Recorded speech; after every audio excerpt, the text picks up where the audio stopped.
Bienvenidos a un nuevo programa de Vida en el Campo. Hoy nos encontramos en la vereda San Isidro del municipio de Támesis, en la finca Guayacanes, de propiedad del señor Luis Jaramillo. Es la segunda vez que venimos a visitar a Luis a su predio. Hoy queremos enseñarles una explotación piscícola para la cría de alevinos de tilapia roja, con un sistema tradicional totalmente sencillo y fácil de aplicar en cada uno de los predios o de las fincas en las cuales nosotros tengamos explotaciones y condiciones iguales o similares a las de esta. Por eso, bienvenidos una vez más a su programa Vida en el Campo.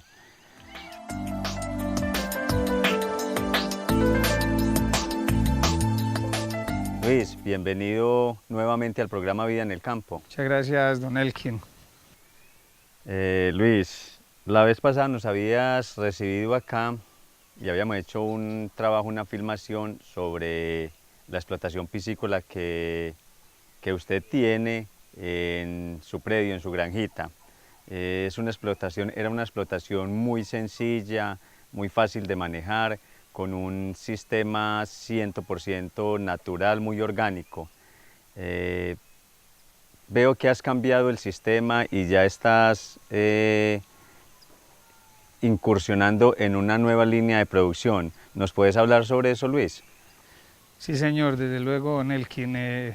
Muchas gracias por darme esta oportunidad y les cuento de que inicialmente empecé engordando, comprando semilla como cualquier piscicultor, pero mi sueño siempre fue incursionar en lo que era el alevinaje y producir mi propia semilla. Entonces me metí mi obsesión en ese cuento y hoy en día, pues con mucho sacrificio y gracias a Dios he logrado hacer alevinaje y estoy vendiendo semilla en este momento. Ah, bueno, entonces ya estás con la línea de cría de tilapia roja en este momento. Sí, el quien es más rentable. Bueno, ¿cuál era el problema o qué impedía no haber arrancado de una vez con la cría de tilapia roja? Haber iniciado con cría de tilapia roja. Lo que inicialmente me impidió a mí fue de pronto la falta de conocimiento.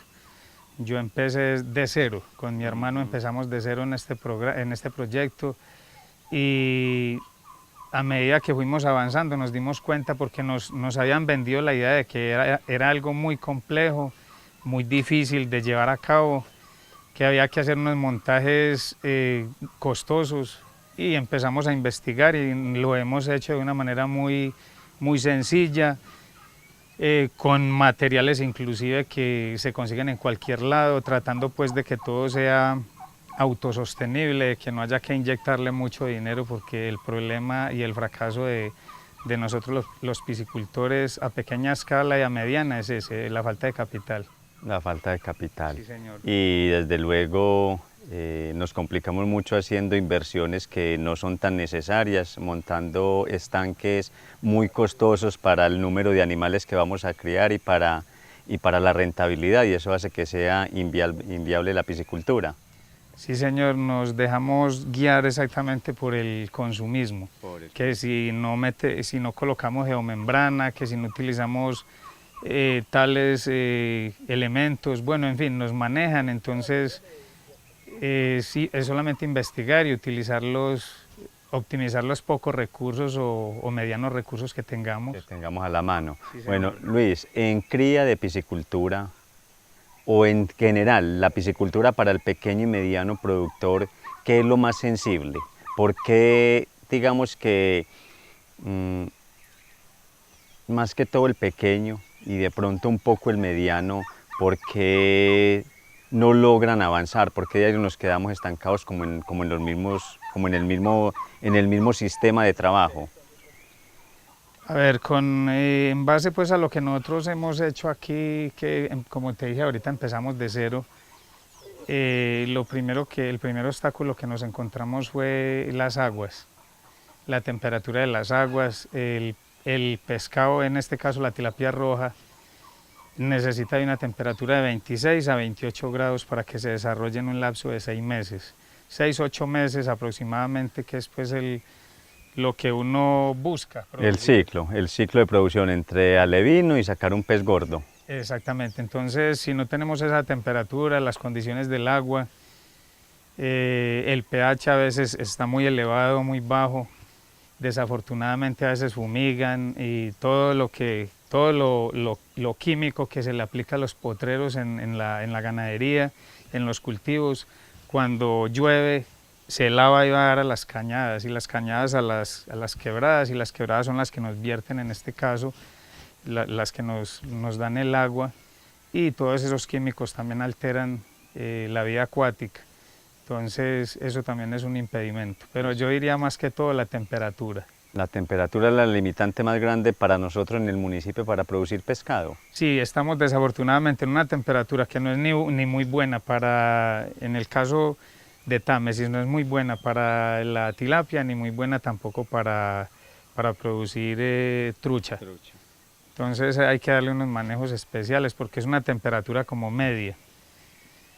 Pero de eso se trata, por acá tenemos un sistema que me ha tocado ingeniármelo precisamente para mejorar, porque no hay nada imposible, sino que a veces uno se limita solito. Bueno, sí, tenés razón, el municipio es una limitante, el agua, la temperatura del agua, de cierta manera, para la cría de peces, aunque también hay peces que se adaptan a esta temperatura, pero son cultivos no muy comerciales.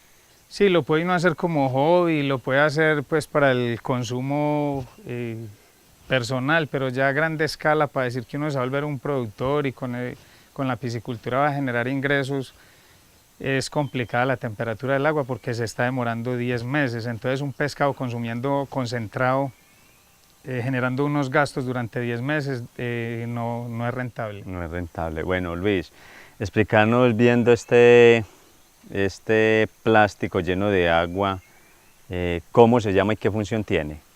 Bueno, esto es un bidón. Es un bidón, se utiliza para cargar combustible, ya sea CPM o gasolina. Es de un material muy grueso, es un material muy fino. Entonces a mí se me ocurrió de que en este bidón podía calentar el agua, porque hace exactamente el efecto invernadero. Entonces por un lado le ingresa el agua y por el otro lado le sale.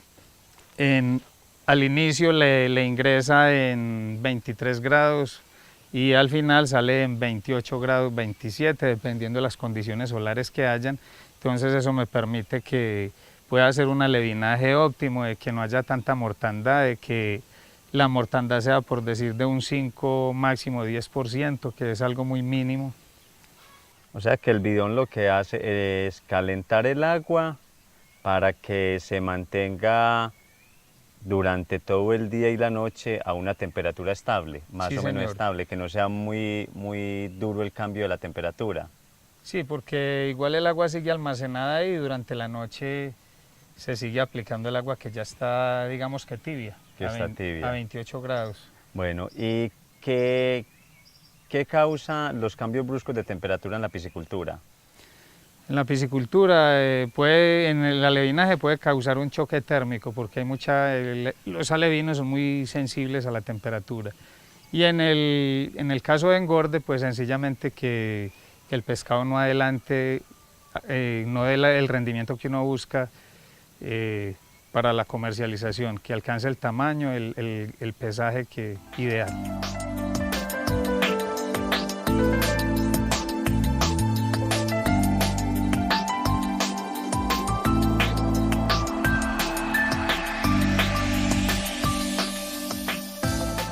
Luis, yo soy un poquitico incrédulo, muéstreme cómo funciona lo del bidón, a qué temperatura entra el agua y a qué temperatura sale. Listo, Elkin, claro que sí. Entonces aquí tenemos 2 entradas de media pulgada al bidón. Entonces vamos a desprender una entrada. Vamos a mirar, la temperatura va descendiendo, está en 22, sigue descendiendo. Increíblemente ha bajado a 21.8, no pensé que estuviera tan fría. Puede bajar menos de pronto. No, ya ahí se queda. Sigue bajando, está en 21,6. Se estabilizó en 21 grados punto 6. Ajá, esa es la temperatura con la que entra el agua al bidón. Es la temperatura de entrada, sí. Sí.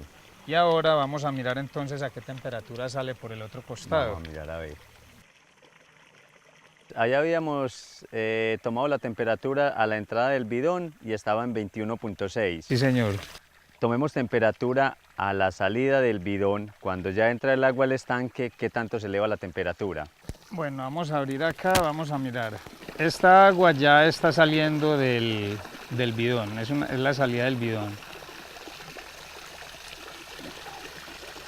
Está en 28,4. 28 grados, temperatura ideal para piscicultura en el caso de la tilapia.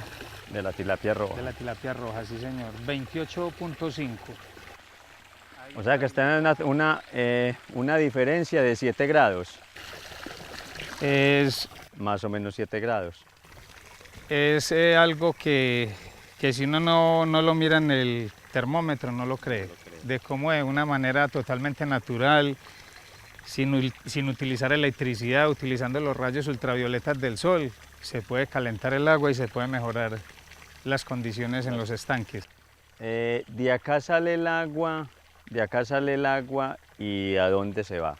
Como parte del problema en la piscicultura, como hablábamos ahora, que se me olvidó mencionarte esa parte, adicional a la temperatura también es muchas veces la cantidad de agua que tenemos para hacer piscicultura, que no es demasiada. Entonces nos toca, en el caso mío me toca reutilizar el agua.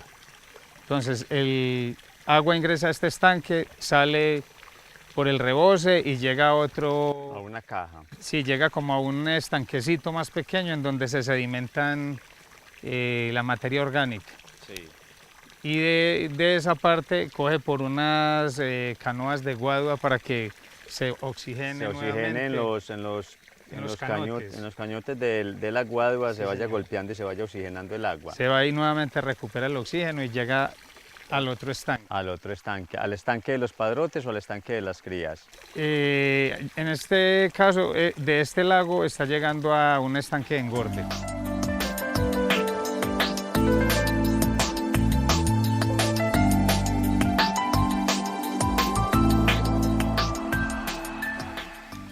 Bueno, aquí entonces, como te decía Elkin, viene el agua por la guadua del anterior lago que acabamos de ver.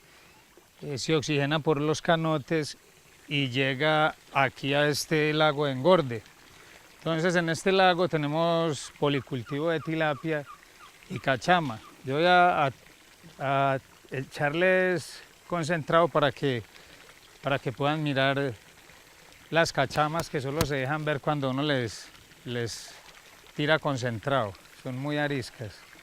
Entonces aquí llega nuevamente el agua oxigenada, hace el mismo proceso, sale allá y llega a ese estanquecito que vemos allá al fondo con buchón de agua para disminuir el amonio, porque es un agua que ya ha pasado por 2 estanques, entonces le disminuimos el amonio allá en un biofiltro natural, totalmente natural, porque aquí no tratamos de que todo sea autosostenible y natural, que no genere costos, sobrecostos, filtros y elementos raros pues, que puedan generar unos egresos. Ajá. Bastante robustos, ¿no? Aquí todo es muy económico. Entonces allá pasa al buchón de agua y el buchón de agua pasa nuevamente... Ese es un estanque sedimentador y con el buchón se captura el nitrato de amonio o el amonio. El amonio que hay en el agua para purificarla y volverla a verter nuevamente a otro estanque para reutilizarla. Sí, es un filtro pues que nos ha dado muy buen resultado y no hay mortandad, no hay pues exceso de sedimento e igual amonio. Si tuviéramos con qué medir, nos damos cuenta de que el buchón de agua y ese filtrado siempre mejora nuevamente las condiciones del agua.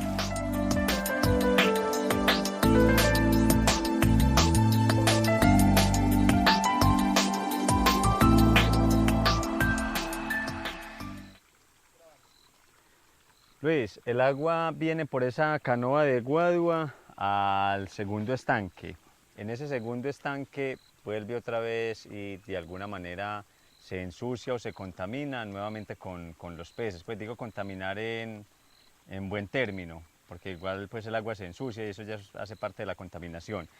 El agua se ensucia, se contamina y cae aquí a este segundo filtro. ¿Qué, ¿Cómo funciona el filtro?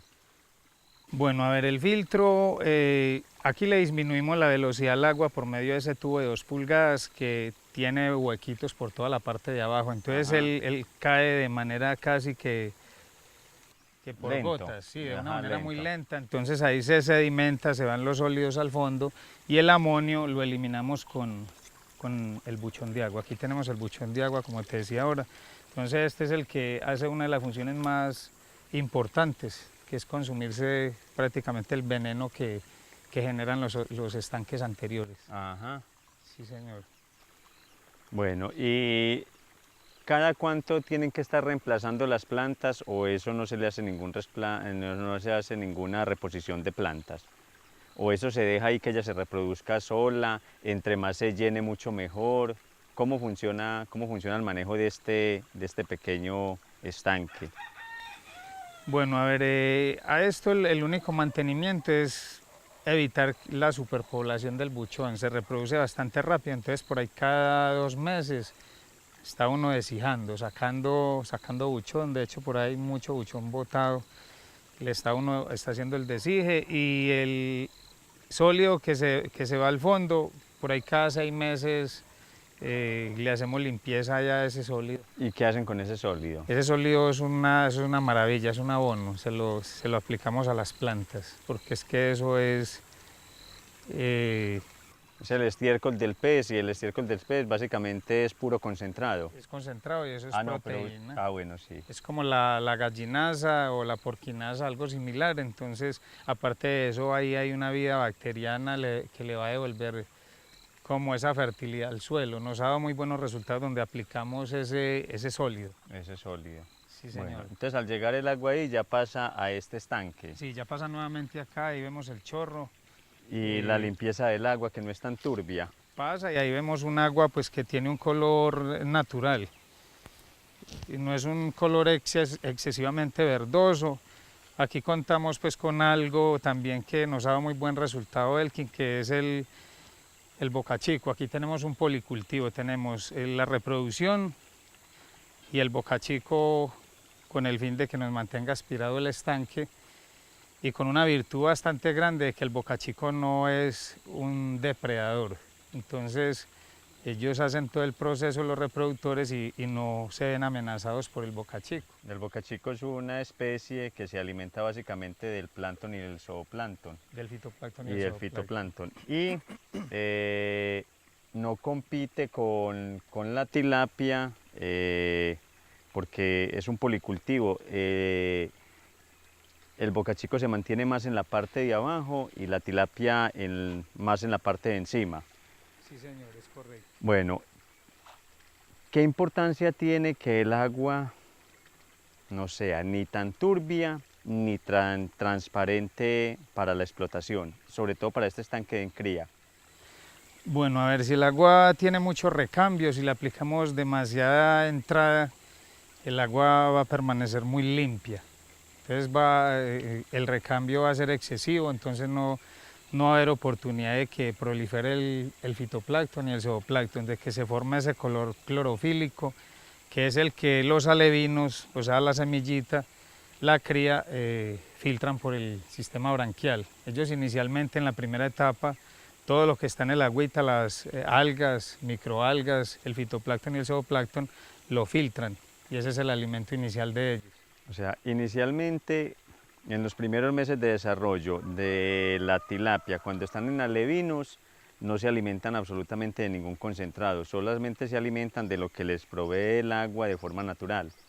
En los primeros 10, 15 días después de haber nacido. Ya después sí es necesario empezar a darles alimento. En el caso de nosotros acá, como no hacemos reversión, porque si fuéramos a reversar, a volver todos los alevines machos, tendríamos que, desde que nacen, inicialmente empezar a darles concentrado para reversarlos, pero como aquí se hace todo orgánico de manera natural, no utilizamos hormonas porque igual pues no es un secreto que eso se va al sistema muscular de los animales y después nosotros lo ingerimos.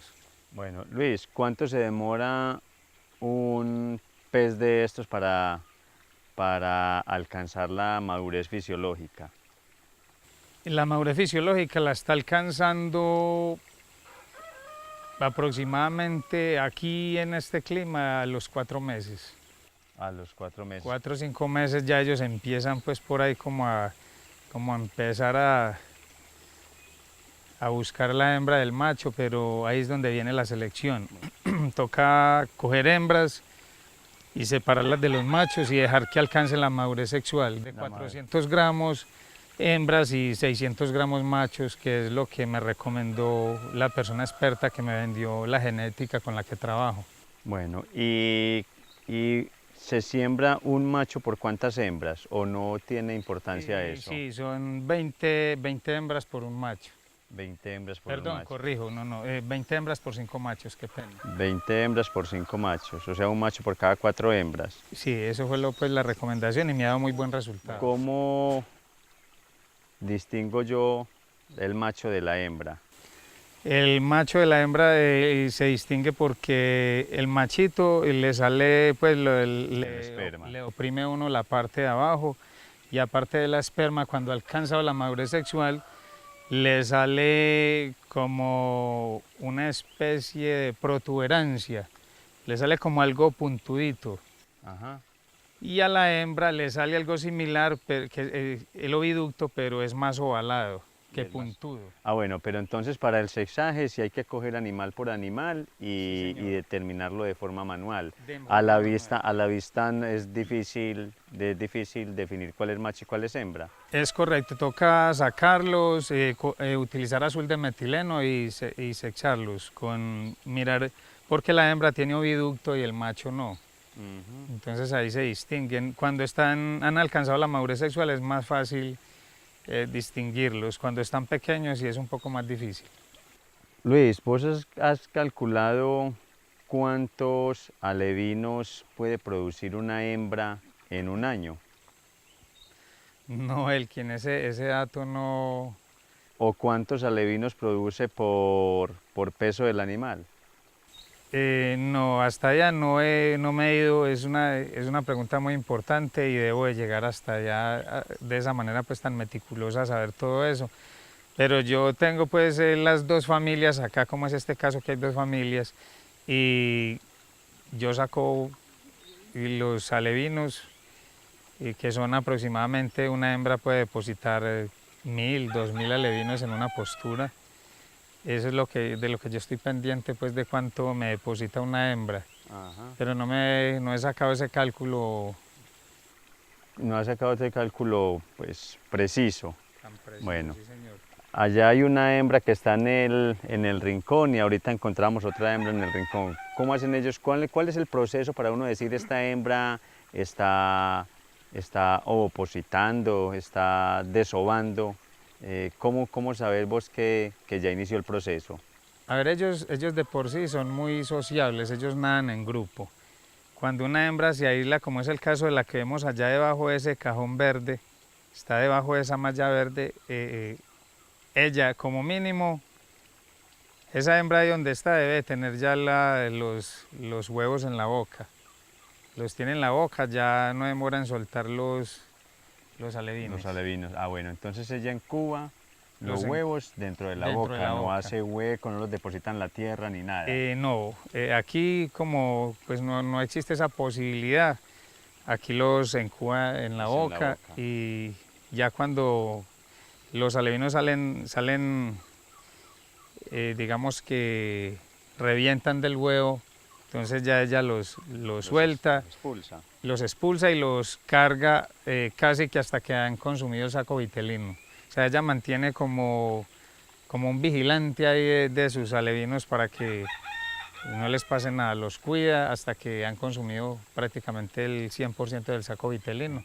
¿Cuál es el saco vitelino? ¿Qué es el saco vitelino? El saco vitelino es una especie de alimento con que ellos nacen. es como, digamos, una reserva para que ellos tengan ahí mientras se acondicionan al estanque, mientras se adaptan a ese nuevo tipo de vida porque ya han salido del huevo. Entonces es el primer alimento que ellos consumen. consumen. O sea, y ese saco vitelino es como una protuberancia, como una bolsita que tienen ellos en la parte de abajo, Sí, señor. que se va consumiendo al pasar los días. Sí, señor, sí, uno los mira cuando ya los expulsa y todos parecen como un globito. En la Parece. parte de abajo se les ve como una bolita. Como una barriguita. Sí, como si estuvieran hinchados. Y, Ajá. por ahí los 3, 4 días los mira uno y ya esa bolita ya se les ha disminuido, se la han consumido. Entonces, inmediatamente ellos consumen el saco vitelino, arrancan a consumir fitoplancton y zooplancton, a filtrar, porque ellos en la primera etapa filtran todo lo que está en el agüita. Bueno, ¿cómo hacer vos para hacer la cosecha de esos alevinos? Allá tenemos la salida, entonces le colocamos una malla, bajamos el nivel del agua y con un anjeo que está en la parte de arriba, entonces con un cajoncito, Con una malla, con sí, una malla, así, un cajón en madera, forrado en malla, en anjeo, con eso se van sacamos, recogiendo los alevinos. los vamos recogiendo, sí señor. Y los Bueno, pasamos allá a aquellos estanques. lo pasan a otro estanque para pasar de alevino a dedino. A ¿Usted los dedino. vende alevinos o los vende dedinos? Los vendo de dinos, de pulgada, Ajá. de pulgada y media, depende pues como los quiera el cliente, pero sí no me gusta venderlos en los primeros días pues de haber nacido porque ellos son más delicados y yo sé que el cliente que los compra posiblemente no les va a dar las condiciones de temperatura a las que yo los mantengo acá. Es que ese siempre ha sido un gran inconveniente en la piscicultura. Cuando nosotros compramos peces en otra parte, generalmente fuera del municipio, el agua llega con una temperatura y Es cuando correcto. los vamos a sembrar en el estanque, abrimos la bolsa e inmediatamente los vaciamos, los soltamos y ese cambio de temperatura, ese shock es el que los mata. Por eso es que al otro día son preguntando qué les pasó a los alevinos, que se están muriendo. Esa es una de las grandes dificultades en la siembra de los peces en las explotaciones piscícolas. Aquí, don Elkin, aquí hay una gran ventaja de que los peces nacen en el clima de Támesis, están acondicionados en cuanto a temperatura, el agua, el pH del agua también en todo Támesis es muy similar, uno mira el pH y es muy similar en todas las quebradas. Entonces esta semilla es una semilla que en todo lado donde yo voy la siembro, la mortandad es muy mínima. Prácticamente los que me compran vuelven y llevan semilla porque les ha dado muy buen resultado. Luis, ¿cuánto llevan estos padrotes aquí en este estanque? Estos padrotes llevan 8 meses. 8 meses. 8 meses, ¿Y sí, señor. desde que los compraste hasta ahora cuánto tiempo llevan? Esos pescados tienen 2 años. Esos peces tienen 2 años, Van sí. para 2 años y medio. ¿Y de qué peso están más o menos? Hace 3 días se murió uno y lo pesamos y estaba de 2,5 kilos. De 2,5 kilos. Sí, señor. Se murió pues ya, no sé, como que era una hembra y no se sabe qué fue lo que le pasó. Se le veía ahí los huevitos Ajá. y pues la verdad no la quisimos pues como investigar mucho, simplemente la sacamos del estanque y ya, pero tenía 2,5 kilos. Bueno, Luis, vos hablamos ahorita de la reversión de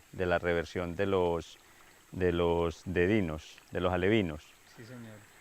que vos no utilizás reversión, no utilizás hormonas para revertir el sexo.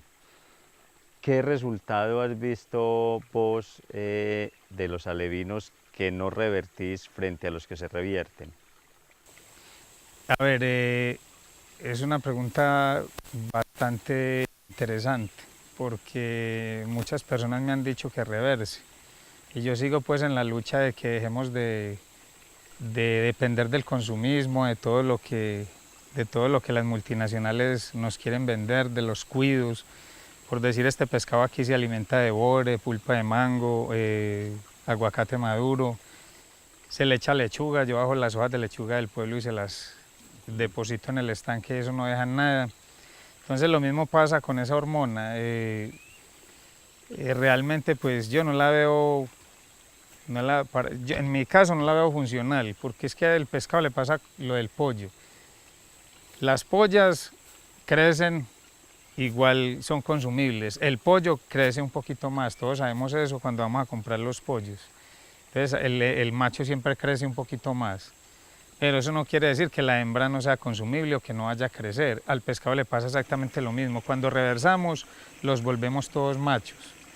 Entonces se supone que al ser todos machos van a adelantar más igual, va a ser el adelanto va a ser más rápido, van a alcanzar más tamaño en menos tiempo. Pero pues yo me he puesto a mirar y a observar precisamente esa parte y las hembras igual siguen su crecimiento de una manera pues un poco diferente al macho, porque es que el macho de por sí siempre va a alcanzar un tamaño superior, pero las hembras también son consumibles y yo no le veo ningún problema pues a que sea obligación reversar, no. Mucha gente para negocio lo hacen, pero pues yo no lo veo. No lo ves necesario. No lo veo necesario porque las hembras también adelantan. Yo las veo que crecen, pues el macho adelanta sí, algo más, pero igual las hembras también alcanzan un tamaño considerable. Bueno, y no importaría mucho pues lo de, inicialmente no sería mucho la diferencia entre un alevino con reversión de sexo a uno que no, pero en las primeras etapas.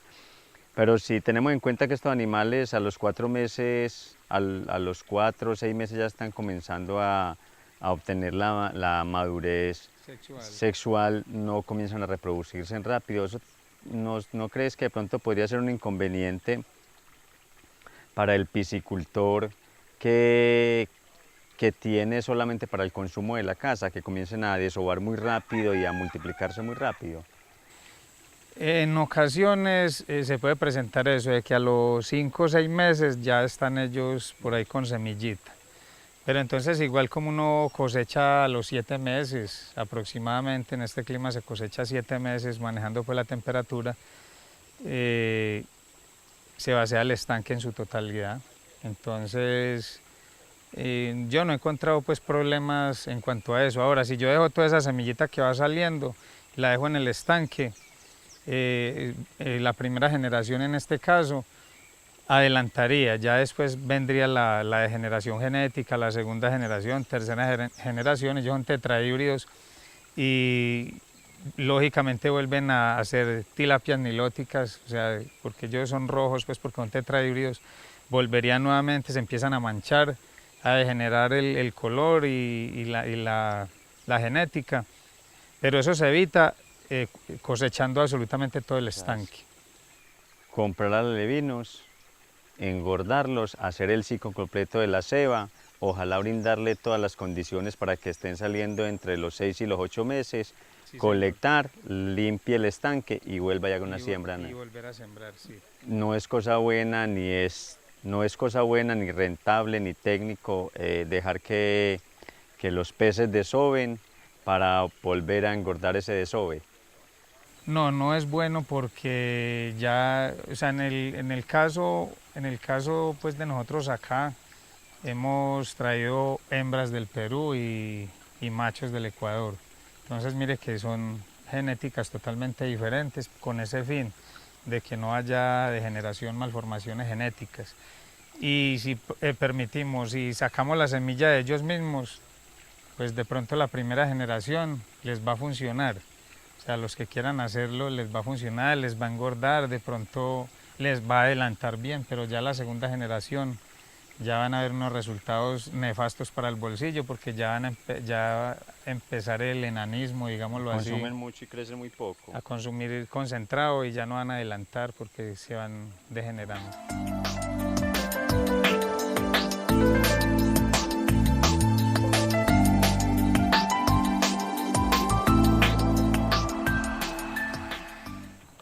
Luis, este estanque lo tenías, esta piscina la tenía la vez pasada como sitio de ceba. Sí, señor. ¿Qué tenés en ella ahora? En ella ahora tengo dos familias de reproducción. Hay dos familias exclusivamente para reproducción. Para reproducción. Solamente tilapia roja acá, en este estanque. Roja, Bueno, ¿cuántos peces, cuántos padrotes tenés en este estanque? en este hay 10 machos 10 machos por 40 hembras. por 40 hembras. Bueno, este estanque tiene el mismo proceso de los anteriores. Sí, señor. Bueno, ¿cómo haces aquí para tener tantos peces por metro cuadrado?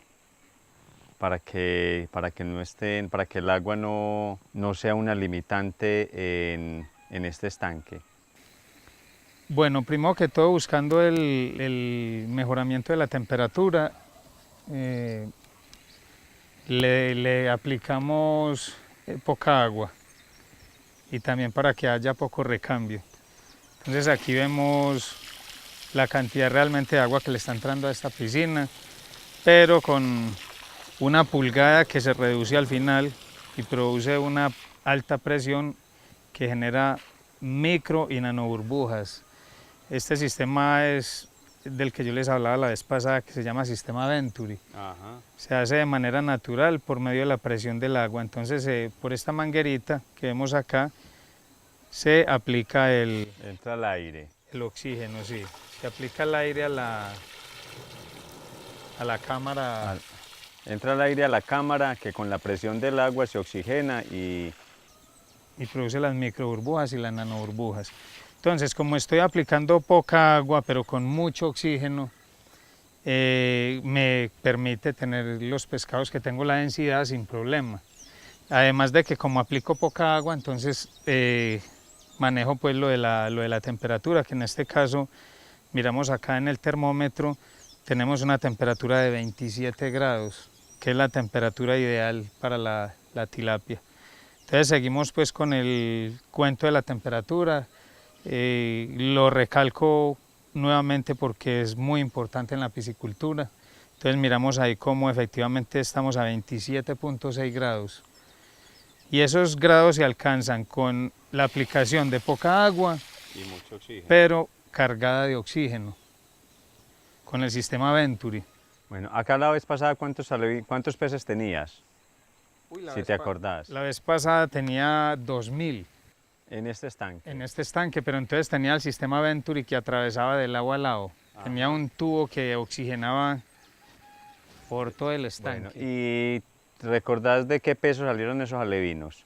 O esos, no esos alevinos, no, esos peces. Esos pescados me salieron unos de 250 gramos, otros de 230, otros salieron de 500 gramos, otros salieron de 600, o sea, pero hubo algo pues que se vaciaba, por decir, la piscina y se sacaban los más grandes. Ajá. Y se dejaban ahí nuevamente, entonces al mes vaciábamos y sacábamos nuevamente, demorábamos otro mes y medio y sacábamos, como era pues en ese entonces para el consumo de la casa, de la familia, entonces no teníamos la necesidad de sacar toda la cosecha. Entonces sacábamos. Iban sacando por tandas, clasificando los más grandes para darle oportunidad a los peces que se quedaban, a los más pequeños, de ir aumentando peso y tamaño y después hacer la clasificación. En ese entonces te recuerdo de que no era semilla mía. Ajá. De que dependía del mercado, dependía de la semilla de otro. Comprabas afuera semilla. Sí, me tocaba comprarla, entonces venía reversada. Era una semilla reversada y... Bueno, Luis, podemos hacer como una pequeña demostración acá por fuera cómo hacemos la cosecha de los alevinos. Sí, no sé si de pronto acá se alcanza a captar todos estos peces que están aquí pegados del oxígeno, del chorro, les gusta porque es agua que está ingresando nueva, entonces me decías para sacar algunos de ellos. Sí, para sacar un poquitico de ellos. Listo. Entonces sencillamente hacemos lo siguiente, aquí está hirviendo la semilla, mira Elkin, asómate para que mires el semillero tan horrible que hay acá. Entonces en este caso pues hacemos la captura de una manera muy sencilla. Ya para sacarlo absolutamente todos, entonces ya le bajamos el nivel a la piscina. Pero de esta manera tan sencilla los sacamos a la venta, capturamos los que necesiten el comprador, si necesita 500, 1000, 200, lo que necesite se le saca. ¿Y vos lo sacás de este tamaño? De este tamaño se vende, sí, ya es un tamaño ideal, ya no se mueren. Y no hay mucho problema con el concentrado para unos animales tan pequeños. No, estos pescaditos ya se les puede aplicar concentrado. Pero concentrado en polvo. En polvo, sí. Sí. Y un concentrado especial al 45, proteína al 45, que es el que se les aplica. Entonces, Listo, bueno. ¿Y en qué los entregas? como se venden aquí mismo en Támesis, los llevamos en moto o en el carro y se llevan en baldes, en canecas. Ajá. Se llevan en canecas y yo los acompaño a hacer la siembra, miramos la temperatura del agua, para que no les vaya a dar choque. Ah, o sea que usted los vende y usted los entrega en la finca sembrados. Sí, me gusta ir hasta allá a mirar las condiciones del agua, a mirar el pH, a mirar la temperatura, porque de eso depende que no haya mortalidad. Entonces, para no tener pues que hacer reposición, entonces yo me cercioro de la temperatura y el pH del agua. Y cuando llegas y no encuentras temperatura adecuada, ¿qué haces? Me toca empezar a aplicar poca agua del estanque y con el termómetro voy mirando hasta que Se nivelen las dos temperaturas. se nivelen las dos, y ahí sí los depositamos. Ahí sí en el los siembran en el estanque.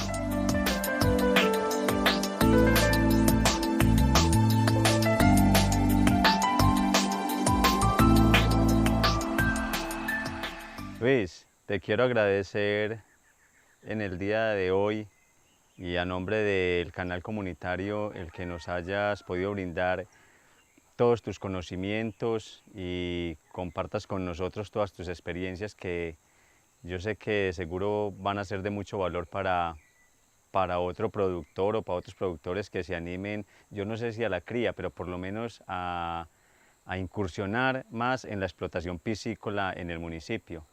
De todas maneras, nuevamente muchas gracias, Luis. Muchas gracias, Elkin, por darme la oportunidad, y al canal comunitario de Támesis TV.